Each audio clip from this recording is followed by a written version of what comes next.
Assalamualaikum warahmatullahi wabarakatuh. Alhamdulillahirabbil alamin. Wassalatu wassalamu ala asyrafil anbiya'i wal mursalin wa ala alihi wa sahbihi ajma'in. Amma ba'd.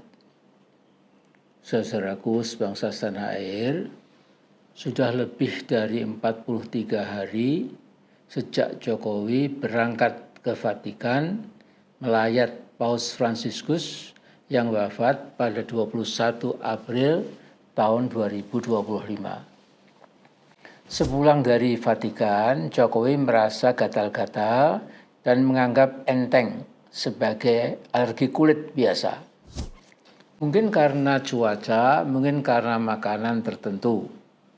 Ternyata alergi kulit yang diderita Jokowi malah babrak, menyerang tangan, jari-jari, wajah, kuduk, leher, dan mungkin sekujur tubuhnya.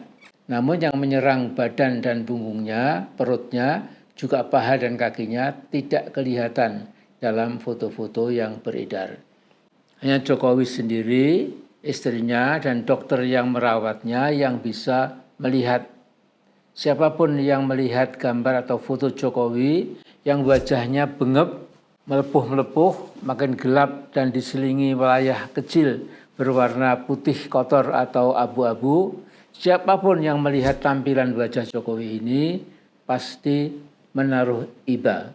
Dahinya makin lebar ke belakang akibat rambutnya rontok, botaknya juga kian meluas, Kedua mata Jokowi sembab dan makin sipit.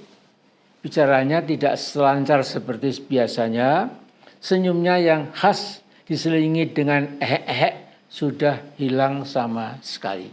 Kita hanya berkomentar, Masya Allah, penyakit apa gerangan yang menimpa Jokowi. Sehat, sakit, dan kematian kita sebagai manusia mutlak berada di tangan Allah Subhanahu wa Ta'ala. Sekali lagi, hanya di tangannya, di tangan Allah Subhanahu wa Ta'ala.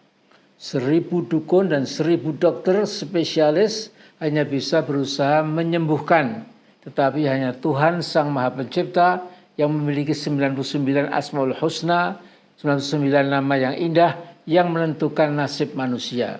Mustahil mutlak manusia bisa menentukan nasibnya sendiri. Saudara-saudara, saya lihat dan saya bisa keliru, Jokowi kini dalam keadaan putus asa yang mendalam. Sudah 2-3 hari terakhir ini tidak nongol di ruang publik. Keterangan Dr. Tifa perlu kita perhatikan, apalagi keluarga dan para ternak Mulyono yang sudah menutup mata dan hatinya untuk mengakui fakta buruk yang menimpa junjungannya yang bernama Jokowi, atau Mulyono yang sekarang kembang kempis meratapi nasib sangat buruk yang dideritanya. Dr. Tifa adalah salah satu hamba Allah yang mengatakan lebih kurang, Pak Jokowi, walaupun kita berseberangan, tetapi saya harus mengingatkan bahwa penyakit kulit yang menimpa Bapak sangat serius. Segeralah Bapak berobat ke dokter spesialis, kalau perlu segera pergi ke China, karena di sana ada banyak rumah sakit yang khusus merawat penyakit yang seperti Bapak alami sekarang ini. Itu kata Bu Dr. Tifa. Malah ketika Jokowi ulang tahun ke-64 di depan rumahnya di Solo, ada ratusan orang yang ingin menghibur Jokowi dengan doa dan nyanyian khas ulang tahun, yaitu panjang umurnya, panjang umurnya, panjang umurnya serta mulia, serta mulia, serta mulia. Hanya saja Mulyono ternyata tidak begitu mulia sekarang ini. Dr. Tifa mengatakan bahwa Jokowi tidak kuat melawan depresi yang menimpanya karena berbagai masalah berat dengan risiko hukum yang juga berat sedang dihadapinya. Dia sudah tidak lagi punya self-confidence dan nampaknya tidak banyak lagi orang yang membelanya kecuali manusia-manusia yang tergolong termul dan LBP. Itu termul terpenting, ini pernah mencoba membela Jokowi. Luhut bilang Jokowi tak langgar konstitusi Dan itu dikatakan Luhut waktu silaturahim pada Idul Fitri yang lalu. Kata-kata Luhut ini jadi bahan lelucon karena opini tidak jujur Luhut itu merupakan penghinaan bagi akal sehat semua orang. Menurut saya ada sekitar 13 masalah yang melilit Jokowi.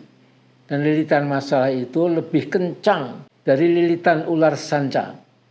Pertama, isu ijazah palsu. Mau jungkir balik seperti akrobat di sirkus politik Indonesia, jungkir balik seperti apapun, Jokowi tidak dapat melepaskan diri dari tudingan ijazah palsu. Dan memang ijazahnya palsu. Kepalsuan ijazahnya itu tulen. Ini masalah pertama. Kedua, Presiden Prabowo sampai sekarang belum menjenguk Jokowi. Hal ini membuat makin ciut nyali Jokowi. Ketiga, tidak ada lagi para menteri berduyun-duyun sowan ke Solo seperti dulu, kecuali 2 menteri penjilat, Pratekno dan Muhadjir Effendi. Keempat, rombongan demi rombongan yang dulu setiap hari ngantri mau berfoto ria atau berselfie ria dengan Jokowi, bisa dikatakan sudah tidak ada lagi. Nah, mungkin rombongan itu bisa alami, bisa juga settingan, kita tidak tahu. Kelima, kasus hukum anak dan menantunya saya kira juga mengganggu berat Jokowi. Kalau kasus-kasus hukum mereka akhirnya diproses hukum, habislah kemuliaan keluarga Jokowi. Keenam, IKN yang jelas mangkrak dan sudah jadi kota hantu, tentu biang keladinya adalah Jokowi karena tidak pernah didiskusikan secara matang di DPR. Secara otoriter Jokowi pidato sebentar dan keinginan edan Jokowi disahkan oleh DPR. Jokowi adalah penanggung jawab pertama dan utama proyek gagal total IKN Nusantara di Kaltim itu. Ketujuh, front anti Jokowi di medsos telah menjadikan Jokowi bulan-bulanan pelecehan dan penghinaan Jokowi sekeluarga.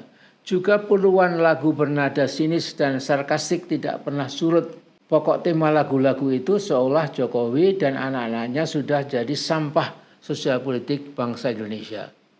Kedelapan, sebagian besar ternak Mulyono sudah berbalik arah. Kini ikut mengganyang Mulyono tanpa henti dan tanpa ampun. Kesembilan, Mulyono gagal membuat partai yang dia idam-idamkan, yang dia namakan Partai Super Terbuka. Nama partainya saja sudah sinding. Dan katanya ingin berlabuh ke PSI, partainya anak muda perkotaan. Apakah masa PSI berbahagia seandainya dipimpin oleh bapaknya Kaisang Pangarep yang luhak-luhak itu? Kesepuluh, oligarki yang dulu setia menemani Jokowi, kini sudah pindah ke naungan Pak Prabowo. Jokowi yang sekarang sakit-sakitan merasa sunyi sepi sendiri. Dalam hati Jokowi merasa dikhianati para oligark itu. Kesebelas, Jokowi ketar-ketir karena sebentar lagi Parcok, Partai Coklat, kepolisian tidak lagi bisa Jokowi kendalikan.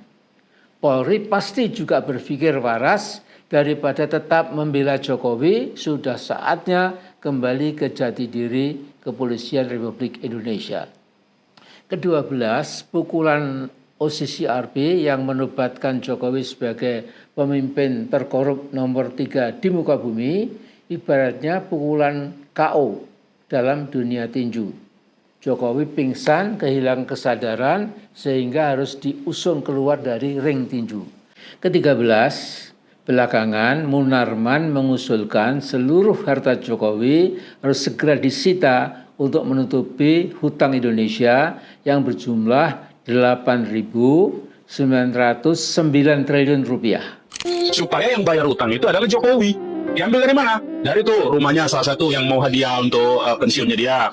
Kemudian uang pensiunnya dia. Kalau kurang itu, maka harta-harta yang Jokowi yang dilaporkan waktu dia menjabat gubernur, kemudian 23 miliar. Kemudian waktu dia daftar Pilpres 26 miliar, nambah 3 miliar tuh baru 2 tahun menjabat gubernur itu, Pak.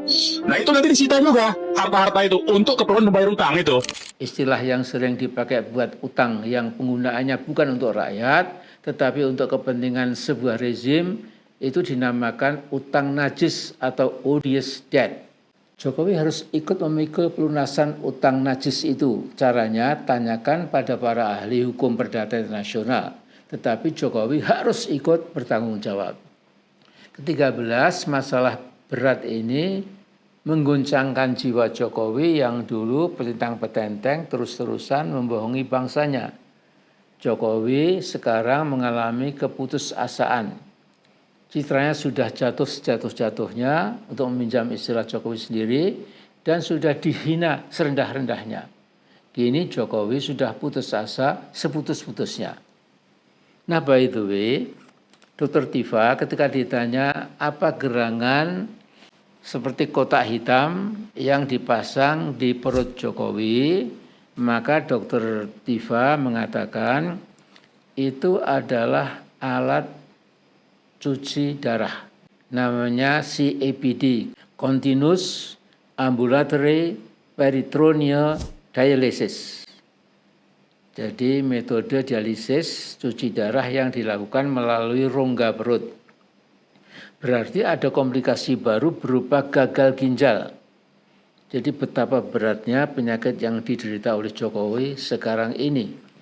Kita tidak pernah tahu bagaimana nasib Jokowi ya, yang dari hari ke hari terbuka semua kebohongannya, semua politik kotornya itu ya. Jadi kita manusia tidak tahu apa-apa ya. Hanya Allah yang paling mengetahui apa yang sedang terjadi dan juga yang apa akan terjadi bagi saudara Jokowi. Sekian dulu, wallahu a'lam bishawab. Assalamualaikum warahmatullahi wabarakatuh.